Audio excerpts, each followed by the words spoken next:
जिज्ञासु भाइयों एवं बहनों, पप्पू परीक्षा देने के लिए स्कूल में गया हुआ था। स्कूल से परीक्षा देकर के आया। आप क्या देखते हो पहले? हाँ, गलत। क्या देखते हो? देखने की बात बोलते मैं किस हो गए पूछने की बात तो नहीं। आप चेहरा देखते हो।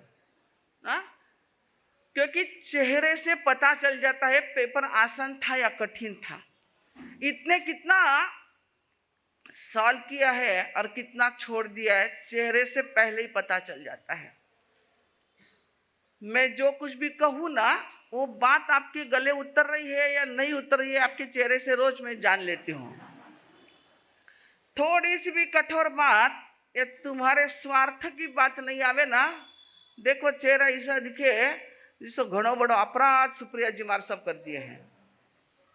तो चेहरा देखा पापा ने, एकदम प्रसन्न चेहरा था पप्पू का।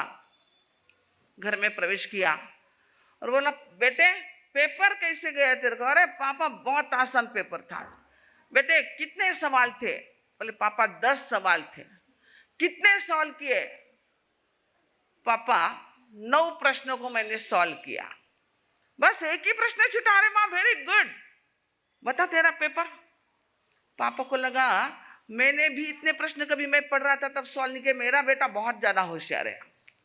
पेपर हाथ में लिया, देखा, आदत होती ना कौन कौन से प्रश्न सॉल्व के टिक कर लेते आप। उसने भी एक प्रश्न को छोड़ करके 2 से लेकर के 10 प्रश्न तक टिक किया हुआ था।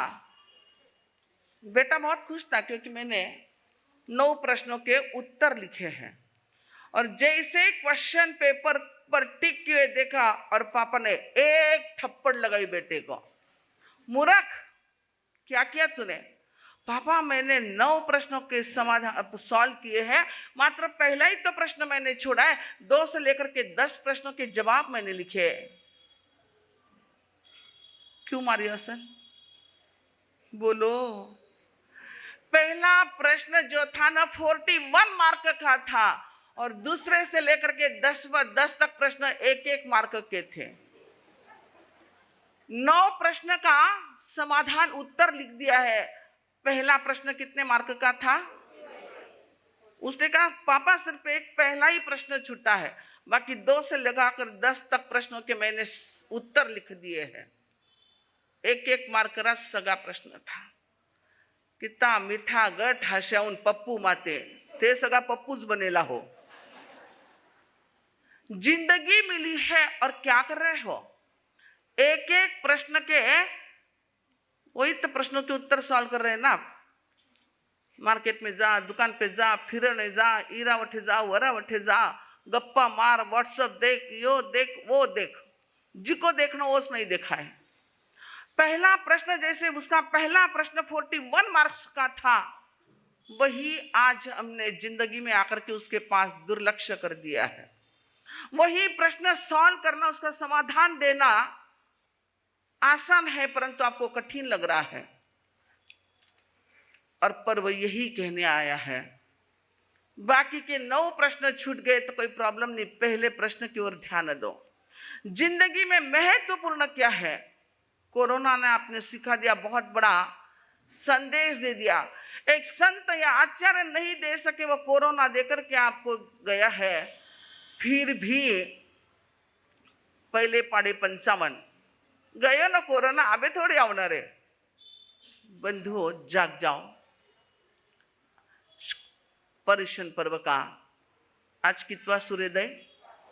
5वां सूर्योदय संदेश लेकर के आए हैं। ये छोटे छोटे प्रश्नों को समाधान या उत्तर लिखने में अपनी जिंदगी को व्यर्थ न गवाओ। जो समय मिला है उसको साध लो। समय को साध लिया तो सिद्ध बनोगे, अन्यथा परिभ्रमण तो हमारा जारी ही है। आइए, आज का हमारा विषय महावीर की अंतर यात्रा। महावीर की अंतर यात्रा को सुनते सुनते स्वयं अंतर यात्रा करने लग जाना। तो ही तुम्हारा सुनना जो है सार्थक होगा, नहीं तो एक मनोरंजन या व्यसन हो जाएगा। सुनने का लोगों को व्यसन है, विहार करते ना मारा सब व्याख्यान, अरे भाग्यशाली पहला पुस्तक करी गोस्त्री पानी वापरनी है, पानी लायो कि उतना तो पूछो, मारा सब व्याख्यान कितने बजे। और मैं भी थोड़ी ना, आपको ध्यान में आ गया मेरा नेचर ना, हाँ मैं भी बोलती भाऊ आभार नहीं, मैं गोस्त्री पानी कर्या पच्ची मैंने सातारी जरा क्यूला नहीं तो काले रुक जाऊला बखान देने पच्ची विहार करूला। मैं भी सीधा जवाब नहीं देती ऐसे, अरे एक साता भी नहीं पूछते आप लोग, ये समाचारी है तुम्हारी, संत थक्कर क्या है, पहले साता पूछो, बिहार में साता रही क्या पूछो, गोचरी पानी के लिए पधारो। एक कर्तव्य भूल रहे, बस माना गांव में आए पचे व्याख्यान नहीं हो तो मारे सब अगला गांव में जाए नहीं कि माउन गांव में गए बखानस नहीं हो, अपने गांव के बदनामी से डरते हो। बंधुओं थोड़ा सा विवेक सीख लो। ये विवेक सिखाने के लिए महावीर के अंतर यात्रा को सुनिए आप, समय कम है। भगवान महावीर की आत्मा भी हमारे समान थी, निगोद में पड़ी हुई आत्मा, अनंत काल जहां पर बीता और एक आत्मा ने उपकार किया, भगवान महावीर को वहां से जो है अव्यवहार राशि से व्यवहार राशि में आने का सौभाग्य दिया। एक आत्मा जब सिद्ध होती है तब निगोद की एक सीट इधर की एक सीट खाली हुई कि वहां की एक सीट जो है निगोद से निकलती है, अव्यवहार राशि से निकल के व्यवहार राशि में आई। व्यवहार राशि से वहां पर भी जो अनंत काल को बिताया। बंधु ऐसा नहीं है कि महावीर की आत्मा में कोई जन्म मरण नहीं किया, हमारे समान ही उनकी आत्मा जन्म मरण करती रही है। और व्यवहार राशि से समय पूर्ण होने के पश्चात जो एक इंद्रिय में पहुंचे हैं, मात्र एक इंद्रिया मिली, स्पर्श, आंखें नहीं, जबान नहीं, कान नहीं, चोख होता ना, टेंशन नहीं, कहीं देखना कहीं बोलना, मारे साहब ने कहीं उपदेश देने की जरूरत नहीं, यो नको देखो वो न देखो, ईसो नको बोलो यान नको बोलो। बंधुओं एक इंद्रिय में थी, एक इंद्रिय में भी एक ही नहीं, पृथ्वी का है, अप का है, तेऊ का है, वो का है, वनस्पति का है, पांचों ही काय में असंख्यता काल बिताया है। वहां से पूर्ण होकर के जो है त्रस पर्याय में पहुंचे, बेइंद्रिय में पहुंची आत्मा, जीभ मिल गई। पहले क्या थी? स्पर्शेंद्रिय, अब जीभ मिल गई है। तेंद्रिय में नाक मिल गई, चौरेंद्रिय जाति में पहुंचे, आंखें मिल गई। बंधु कान नहीं मिले हैं, थाने मिले ना कान? हाँ, अरे उत्तो भी नहीं मालूम नहीं कि कान। अब ध्यान में आया, कान तो है पर सुनते नहीं, इसलिए आप बोल नहीं रहे हो। आप कैसे सुनते हो? पूछती हूं मैं, प्रवचन कैसे सुनते हो आप? देखो छोटा वो हर्ष बोल रहा है कान से, वो छोटा ने उसने बराबर जो, पर मुझे आप लोगों से अलग अपेक्षा थी। कान से सुनते हो ना, इसलिए जहां है वही है, कोल्हू की बैल की तरह। प्राण से अगर सुन लेते तो कहीं ना कहीं विकास हो जाता। कान से सुनना मत बंद करो, प्राण से सुनो। प्राण से सुनने का अर्थ होता है श्रद्धा से, भक्ति से, बहुमान के साथ सुनो। पंचेंद्रिय में पहुंच गए, असन्नी पंचेंद्र में पहुंचे, कान भी मिल गए, परंतु चिंतन मनन के लिए मन नहीं मिला है। और फिर वहां से विकास करते करते सन्नी पंचेंद्र तक उनकी यात्रा चली, मन भी मिल गया है। बंधुओं विकास करते करते बहुत सारा समय बीत चुका है। महाविद्य क्षेत्र के एक गांव में जो है प्रभु महावीर की आत्मा ने जन्म लिया है, जैन कुल में नहीं। बात में महत्वपूर्ण ध्यान रखना। प्रथम भव जो है नैसार का भव जन्म लिया। ये हमारी अगर सोच होगी कि चलो महाविद्य में जन्म लिया तो मोक्ष जावणार, परंतु वहां पर भी अगर जो प्रोसेस है, जो प्रक्रिया, उस प्रक्रिया से नहीं गुजरे तो वहां से भी मोक्ष नहीं है। पुनः चतुर्गति का जो परिभ्रमण शुरू होता है। ग्राम चिंतक के रूप में वहां पर स्थान मिला है। ग्राम चिंतक गांव की चिंता करने वाले हैं। आज परिवार की भी चिंता कर ले तो बहुत ज्यादा धन्यवाद हमारी ओर से है। परिवार की चिंता करना यानी सिर्फ पत्नी और बच्चे की नहीं, पूरे अपने परिवार की, अपना भाई हो बहन हो जो भी परिजन है उतनी चिंता करना तो सीख लो। एक नईसार का प्रथम भाव ग्राम चिंतक है। गांव के लोग, कोई समस्या निर्माण हो जाए, कोई परेशानी आ जाए, नईसार के पास पहुंचते समस्या का समाधान देने के लिए। बंधुओं, मैं आपसे पूछती हूँ, आपके पास आपका परिवार समस्या का समाधान लेने के लिए आता है क्या? हाँ या ना?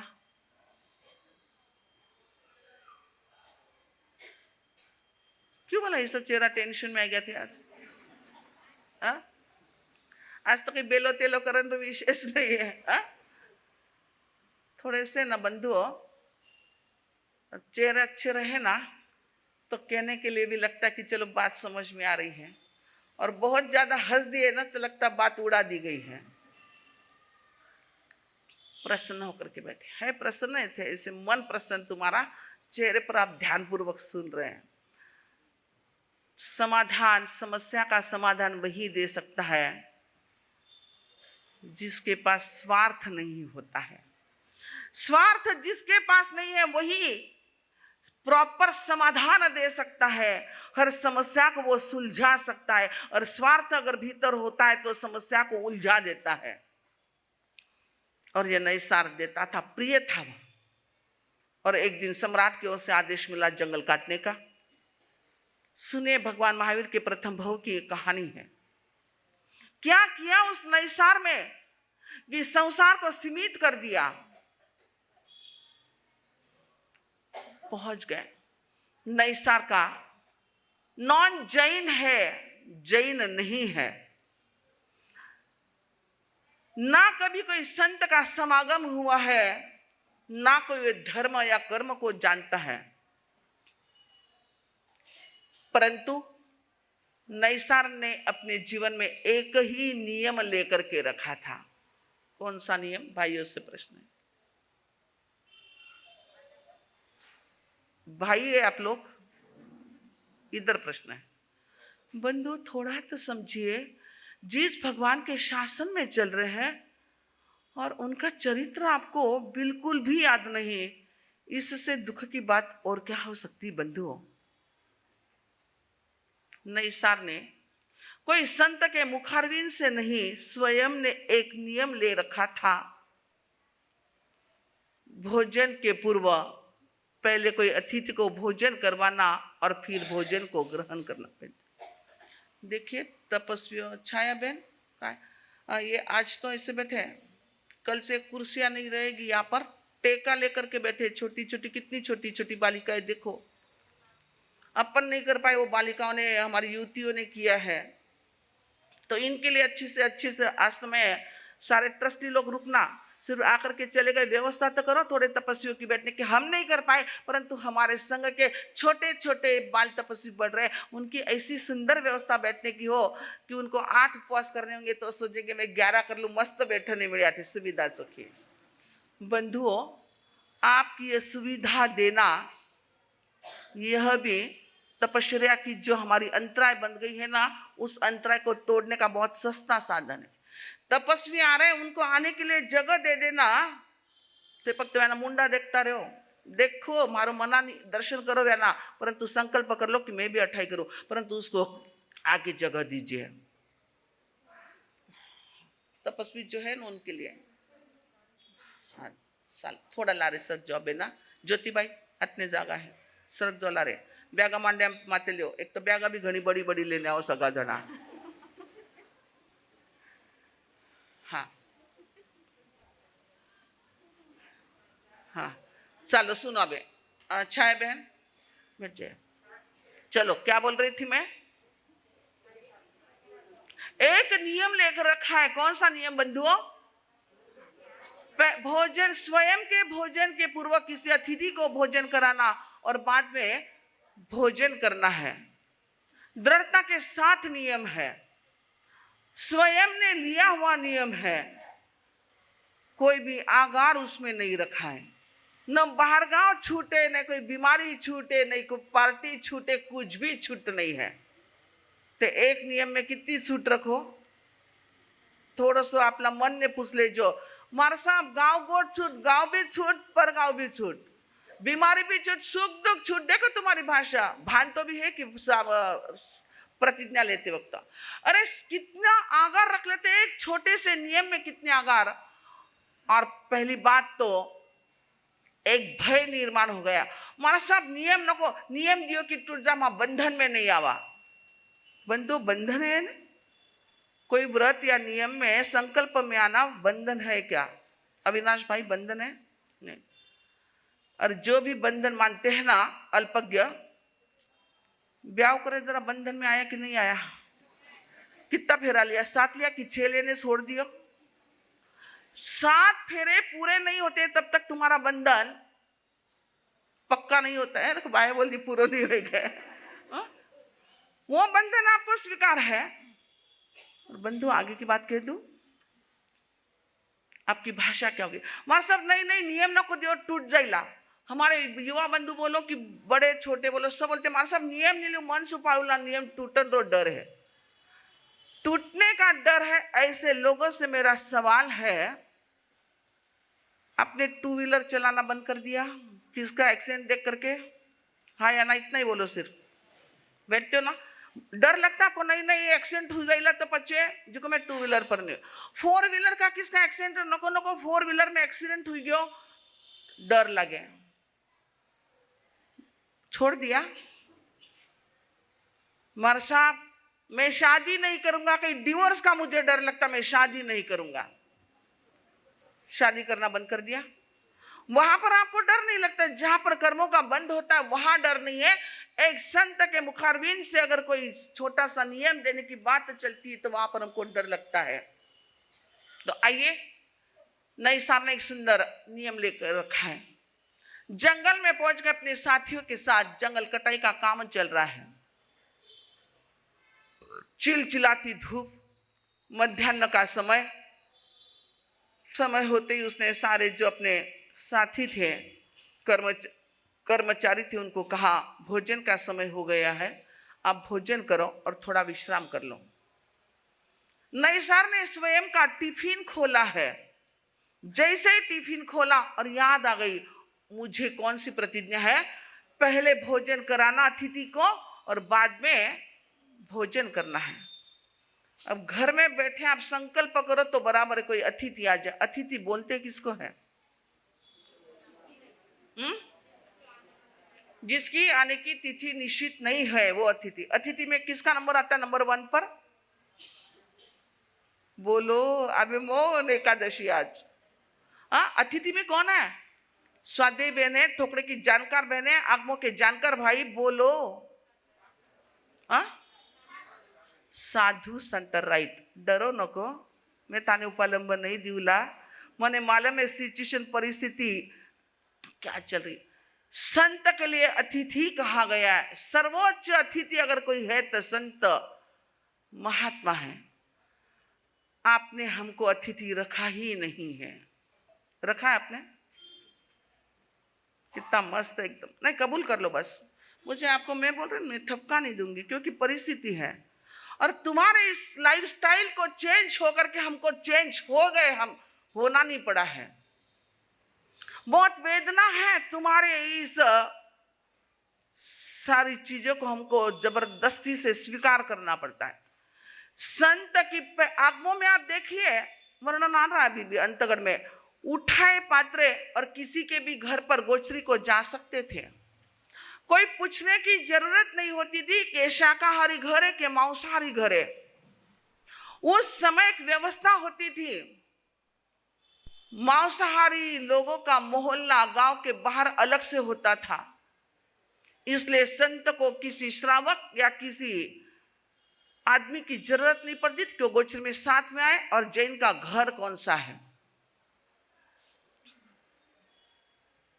चले जाते थे किसी भी घर में, बेशक चले जाते थे, खाली पात्र नहीं लौटता था, सुपात्र दान मिल जाता था, सुस्ता मिल जाता था, निर्दोष गोचरी मिलती थी। आज कोई भी संप्रदाय वाला अगर कह दे कि हम ही ऐसे हैं, हमारा संप्रदाय, कि हमको निर्दोष गोचरी मिलती, बंधुओं साफ सफेद झूठ है। आज हर एक कोई भी संप्रदाय वाला हो, किसी को भी निर्दोष गोचरी नहीं मिलती है, दोष लगता ही लगता है। पहले संयुक्त परिवार होते थे, एक साथ में भोजन बनता था, एक साथ में 50-50, 25-25 लोगों का परिवार रहता था, इतनी रोटी की गड्डी रहती थी, 10 रोटी संत बेर भी ले कोई फर्क नहीं पड़ता था। माताओं सच बोलना, तुम्हारे डिब्बे में रोटी कितनी, और रोटी भी कब मिलेगी? जब मनोज भंडारी की ओर से समाचार मिले हैं। मैं अचानक आ जाऊं ना आपके घर में थे तो पहले मारो चेहरो देख ला, અને ઈસો ચહેરો है कि जिसके में थाना घर ने आईने घणो मोटा अपराध कर लिया है। बंधुओं, एक लाइफस्टाइल बदल गया, आपकी छोटा परिवार हो गया, सभी का समय बदल गया।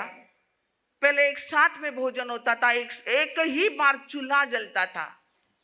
आज तो कितना सुखी कर दिया था ने, चूल्हा फूकने की जरूरत नहीं है, बटन उठाया, लाइटर उठाया, पति आए 2 रोटी, बच्चा आए 2 रोटी, सास जी में ठंडी रोटी।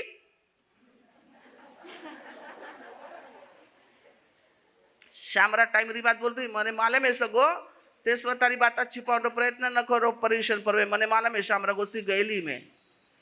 बंधुओं, ये लाइफस्टाइल, ये परिवार का विघटन, जिसके कारण हमारे साधु संतों में भी जो है, ऐसे भगवान ने हर नियम हमारे लिए दिए थे, साधु के मस्ती में जीने के लिए दिए थे, परंतु तुम्हारे कर्तव्य तुम भूल गए, तुम्हारा विवेक भूल गए। आपने सुविधा निकाली, सुबह इस गली में, दोपहर को इस गली में, शाम को उस गली में, एक दिन में एक गली में जा ही नहीं सकते हैं। तुम्हारे वडगांव शरीफ की बात नहीं, मेरे अनुभव की बात कहती हूँ। जिस घर में बड़े बुजुर्ग है वहां पर तो और भी जो है दोपहर को कभी चले जाओ तो सस्ता मिलता है, परंतु आज का जनरेशन एक ही टाइम गोचरी बेराने की मानसिकता रखता है। होता ही नहीं, नाजुक बन गए इतने सारे। और वो भी 500 रुपये, मनोज भैया रविवार छोड़ने भला कहीं संत ने कही रविवार होटल को मंगाने खाओ बच्चे, कहाँ जा रहे हैं बंधु? मुझे तो ऐसा लगता है कि किसको सुनाना धर्म, जब हमारा विवेक हमारे पास नहीं है। भगवान ने कितनी सुंदर समाचार आपको दी है, अतिथि के रूप में स्वीकार करो। और नैसार ने जो एकमात्र छोटा सा दृढ़ता के साथ नियम लिया था, अतिथि को भोजन करना। आप सोचो कितनी कठिन परीक्षा थी, एक जंगल में वो नियम को याद कर रहा है। थाने तो जिमताना दिएलो नियम नहीं कोई आया, ठीक है आज नहीं मिले ना अतिथि, काले 2 अतिथि ने जिमाई देवाला।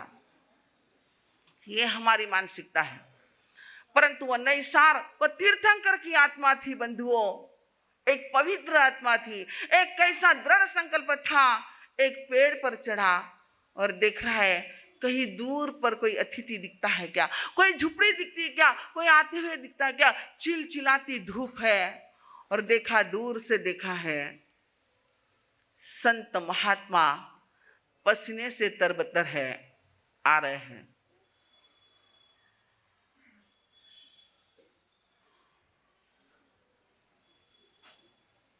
हाँ सुमित भैया, हाँ हो गया ना? तुम्हारा टाइम हो गया कि मेरा टाइम हो गया? हाँ। और ऐसे बंधु सही में ना, पहला का जमाना था ना बहुत अच्छा था। पहले ना स्थानकों में घड़ियां नहीं होती थी, संतों को जितना सुनाना ना उतना सुनाते थे, 1 घंटा 2 घंटा 3 घंटे लोग आराम से मस्ती से बैठते थे पर्युषण पर्व में, चौमासे में। फिर एक समय आया घड़ियां लग गई, इधर इधर, इधर भी क्या नहीं, इधर नहीं है, इधर, हाँ मेरे सामने और इधर। मैं कहती हूँ शायद 10 साल के बाद भी, 5 साल के बाद वापस ऐसा समय आएगा, ये सारी घड़ियां गायब हो जाएगी। क्यों? आपके चेहरे बता देंगे मार साहब खत्म, हमारी कैपेसिटी खत्म, सुनने की कैपेसिटी, घड़ी देखने की जरूरत पड़ेगी नहीं।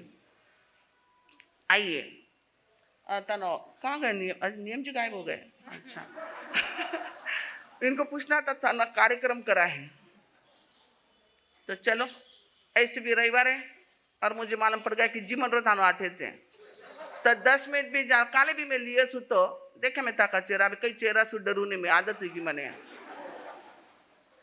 हाँ तो आइए सुने महत्वपूर्ण चीजें बंधुओं। और ये नहीं सुनेंगे तो और क्या सुनेंगे आप। पेड़ के ऊपर चढ़ करके देखा कि एक संत महात्मा यूरिया समिति का पालन करते हुए शरीर पसीने से तरबतर हो चुका आ रहे हैं। पेड़ से नीचे उतरा, कुछ कदम आगे बढ़े। जाइए, जब भी संत आपको रास्ते पर नजर आ गए, गोचरी जाते हुए नजर उतरिए आप। संत के दर्शन कभी निष्फल नहीं होते हैं। संत की वैयावच्च कभी निष्फल नहीं जाती है। न इसार बढ़ गए, आप पधारिए पधारिए, स्वागत किया है। आओ आओ नहीं किया था रजीसो, सीयू नहीं बोला तुम्हारे जैसे। पधारिए पधारिए, हाथ जुड़ गए हैं। ओहो, मेरा संकल्प था, मेरी प्रतिज्ञा थी, अतिथि देवो भव, अतिथि को पहले खिलाओ बाद में पधारिए। संत पधारे, जो भाता लाए हुए थे देखिए, लीजाओ की बातों थे देवो के कदी ते केवल देवो पड़े लीजावे को नहीं बोझो वे। बंधुओं, पहले की हमारी भारतीय उज्जवल परंपरा कितनी पवित्र परंपरा थी कि जब आपको 100-200 किलोमीटर भी जाना हो, घर से माँ अथवा पत्नी जो है ना भाता देती थी, आपकी भाषा में टिफिन। यह शकुन माना जाता था। वो घर से खाली हाथ नहीं जाए, कुछ भर करके जाए तो भर करके वापस आएगा। ये दिव्य भाव उसके पीछे रहते थे। आज तो इतने भाग्यशाली, हर 10 किलोमीटर पर ढाबों में जावे, कई जरूरत है, ढाबा है ना पच कई कामरा। बंधुओं, ढाबे पे चले जाइए, परंतु ऐसे एक सुंदर सुपात्र दान से आप वंचित रह जाते हो। घर से पाथे या घर से भाता लेकर के जाओ। जा रहे हो कहीं विहार करते हुए, कोई संत मिल जाए, संत के दर्शन हो जाए, गाड़ी 5 मिनट के लिए रुका देना, भावना भाना मेरे पास ये सुस्ता आहार है, ये निर्दोष आहार होगा, आपको भी दोष नहीं और संत को भी दोष नहीं। अगर संत बेरले भलाई एक जो भी चीज रहेगी थोड़ा सा बेरले, तो आपको ये सुपात्र दान का अनायास निर्दोष गोचरी का यह सौभाग्य प्राप्त हो सकता है। लीजावला ना बे, हाँ देवला ना साथे, हाँ चुपचाप खालच देनो, निकटा ना क्यों पादो घाले लो। बंधुओं, भाता ले जाना ना भूले। नैसार ने अपना भाता खोला, टिफिन खोला। दान देने की विधि है, दान देने की विधि है। मालूम है आप लोगों ने किसो देवनो दान? देखो आप थोड़ा बोलो ना, मन अच्छो लागे बच्चे। कैसे देना है? हा? दान देते वक्त वो भावी होता है। दान देने की बंधुओं विधि है। मुझे लगता है दान तो दे देते, सुपात्र दान अनंत अनंत पुण्यवाणी का उदय होता है, तब जाकर के सुपात्र अपने घर पर पहुंचता है और सुपात्र दान देने का सौभाग्य मिलता है। इतना सस्ता नहीं है। जब वो पात्र घर में आता था, तुम्हारे भाव कैसे हो, चाहे तुम्हारे घर में रसोई तैयार हो या ना हो, जो भी सस्ती चीज है, आइए दान के 3 चरण बता दी है, 3 स्टेप बता दी है। पहली स्टेप बताओ क्या आप? बहने बताएगी।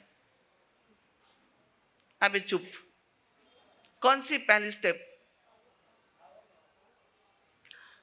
दान देने के पूर्व संत को जब आपने आपके द्वार पर देखा, आप प्रसन्न हो जाइए, धन्यता का अनुभव करे। हो आज मेरे घर पर जो है संत महात्मा पधारे, आज मेरे घर पर संत महात्मा के चरण स्पर्श हुए हैं। प्रसन्नता से भर जाइए, भक्ति से भर जाए। पहली स्टेप ये है कि संत को देख करके प्रसन्न हो जाना। हो गई प्रसन्न? घर में रसोई तैयार है तो मन चेहरो प्रसन्न, नहीं तो परेशानी। अरे बाप रे, अभी सुप्रिया जी मारे सब कई किला इतना वजह तरी थाना घर में कहीं नहीं। संत कभी भी उपालंब नहीं देते। मिले तो आनंद, नहीं मिले तो परमानंद। रोज रोज नको कर जो मानो परमानंद। इतनी ताकत नहीं मारी कि मैं मांस खमन कर लूं। एक दिन भूखी रह सकूं, जाना 2 दिन, पते तो सगा थाने जिसो तारा याद आए मुझसे मने भी याद आए। आइए, पहली स्टेप, संतो देख करके भक्ति से भर जाओ, धन्यता का अनुभव करो।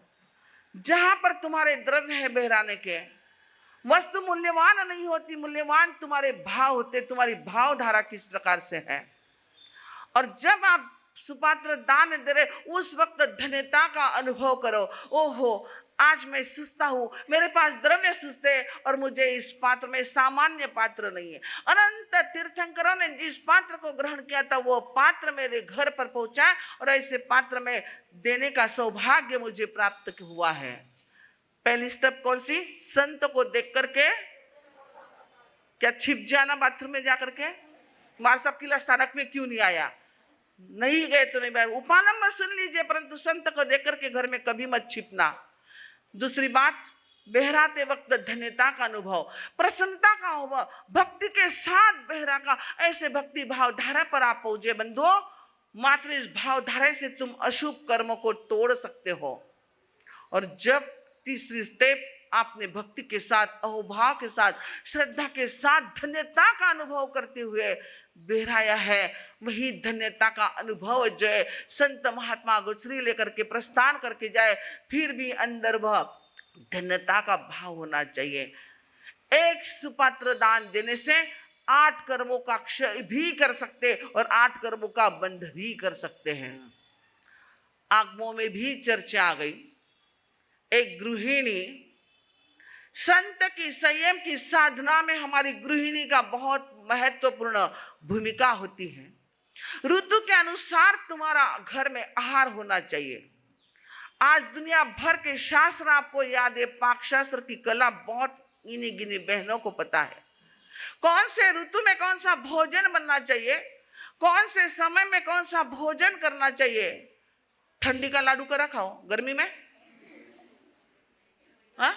गुड़ पानी करा पियो, सर्दी में छाछ करा पियो, सर्दी में। बंधुओं बहनों, इस पाक शास्त्र को समझिए आप, और तुम्हारे घर का लाया हुआ आहार जो है एक संयम की साधना में कितना सहयोगी बनता है।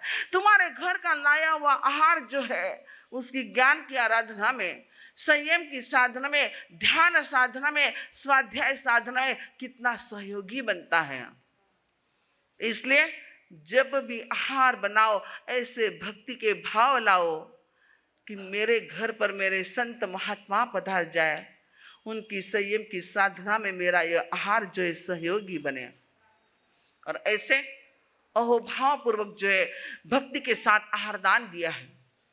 संत महात्मा ने आहार किया, गोचरी की, इधर जो है नैसार ने भी भोजन किया। भोजन करते करते वो आज मन उसका प्रसन्न है कि आज मुझे अतिथि के रूप में एक पंच महाव्रतधारी संत महात्मा मिले हैं। धन्यता का अनुभव करते करते विश्राम का समय हुआ, विश्राम हुआ। संत महात्मा जो है कहा कि मुझे गांव का मार्ग बताए, रास्ता भूल चुके थे। नैसार भगवान महावीर की आत्मा नैसार जो है रास्ता बताने के लिए जो है संत के साथ आप जाओ कहीं, केवल हमारे सब स्थानक में इतना नौकर के वास्ते रखे है। बंधु सौभाग्यशाली होते हैं जो संत के साथ, हमने भी मद्रास और बेंगलोर में चतुर्मास के ऐसे धनाढ्य लोग जो है गोचरी के लिए हमारे साथ चलते थे। और बंधुओं उनको तब पता चला कि कहाँ सुस्ता मिलता है, गोचरी आती है नहीं आती है, साथ में जाते तब पता चलता। आपको तो पता भी नहीं चलता है कि 9 साधियों की गोचरी बराबर। कभी पूछा आपने? आप बोलेंगे माने गांव वाला माते विश्वास है। ओवरटेक मत करना विश्वास का, साथ जाइए। इसमें निर्जरा ही निर्जरा है और साथ चला है रास्ता बताने के लिए। और संत ने सोचा यह मुझे गांव का रास्ता बता रहा है। संत के पास एक जौहरी की दृष्टि थी, परख लिया कि यह जो है एक भाग्यशाली आत्मा है, भद्रिक आत्मा है। क्यों ना मैं इसको आत्म विकास का मार्ग बताऊं। इसने मुझे मार्ग बताया है, गांव का मार्ग, मैं इसको आत्म विकास का मार्ग बता करके मार्गदर्शक बन जाऊं। और वहां पर एक छोटा सा वार्तालाप, एक पेड़ के नीचे बैठ के वार्तालाप चलाए। एक संत और नैसार के भीतर का वार्तालाप है। कौन सा वार्तालाप? कोई तुम्हारे घर परिवार की चर्चा नहीं थी, कोई समाज या देश की चर्चा नहीं थी, कोई राजनेता की चर्चा नहीं थी। चर्चा थी मात्र शरीर और आत्मा की चर्चा थी। संत ने कहा मैं इसको सम्यक्त्व का बीज इसके मनोभूमि के ऊपर वपन कर दूं, इसको मैं एहसास करवा दूं। ये सारे संबंध जो है, सत्ता जो है, संपत्ति जो है, सब कुछ संसार की प्रत्येक वस्तु जो है, यह आत्मा और वस्तु टोटल अलग है। शरीर और आत्मा जो है अलग है। ये सब कुछ जो है संसार के पर पदार्थ, ये शरीर से संबंध रखने वाले है, आत्मा से संबंधित एक भी पदार्थ नहीं है। और वहां पर जो है बहुत सुंदर संत और नैसार में एक संवाद चलता है। नैसार जो है बहुत सुंदर सुंदर प्रश्न पूछते हैं और कहते हैं कि जैसे तुमने वस्त्र पहने हैं, वस्त्र तुम्हारे शरीर से चिपके हुए ना, कि हाँ, शरीर से भले ही वस्त्र चिपका हुआ परंतु वह अलग है। शरीर वस्त्र नहीं, वस्त्र शरीर नहीं है। जिस प्रकार वस्त्र शरीर नहीं, शरीर वस्त्र नहीं, उसी प्रकार इस शरीर के भीतर में आत्मा है परंतु आत्मा और शरीर अलग है। यह आत्मबोध, यह सम्यक्त्व बोध, ये सही सोच, ये सम्यक दर्शन की उपलब्धि जो है नैसार के मनोभूमि पर हो गई। नैसार के भाव में, नॉन जैन के भाव में जो है तीर्थंकर की आत्मा के मनोभूमि पर जो है एक सम्यक्त्व के बीच का आरोपण हो गया है। बंधु, सम्यक्त्व या सम्यक दर्शन कोई बाजारू चीज नहीं है, कोई मार्केट में नहीं है, यह तो हमारे आत्मा की चीज है। और वहां से जो भगवान महावीर को सम्यक्त्व की उपलब्धि हुई है तो कौन से भाव में? नैसार के प्रथम सम्यक्त्व की उपलब्धि होना, यानी वहां से तय हो गया सीमित संसार हो गया कि जो हमारा अनंत संसार होता है उस संसार को सीमित कर दिया और वहां से जो है भव की गिनती शुरू हो गई। 27 भव परमात्मा प्रभु ने किए, स्थूल रूप से भव किए हैं। 27 भव का आपने दोपहर को कल्प सूत्र में आने वालों ने सुना है। तो महत्वपूर्ण हमारा नैसार का भव क्या किया? नैसार ने एक सुपात्र दान दिया है और ऐसे बीच का वपन हो गया। संत के साथ का वार्तालाप, संवाद और सुपात्र दान दोनों चीजों ने सम्यक्त्व की उपलब्धि करवा दी। संकल्प कर लेना, भगवान महावीर का असीमित संसार सीमित कैसे बना? कैसे बना? सुपात्र दान कैसे बना? सुपात्र दान से आज से आपको भी दान की शुरुआत करना है। देखिए वडगांव शहरी में भी बहुत सुंदर, वडगांव शहरी को, पुणे शहर को, नासिक रोड है, नासिक जहां जहां हमने चौमास किए वहां पर गौतम लब्धि का अनुष्ठान जो है चलता है। अपने घर में एक दीपक जला लो,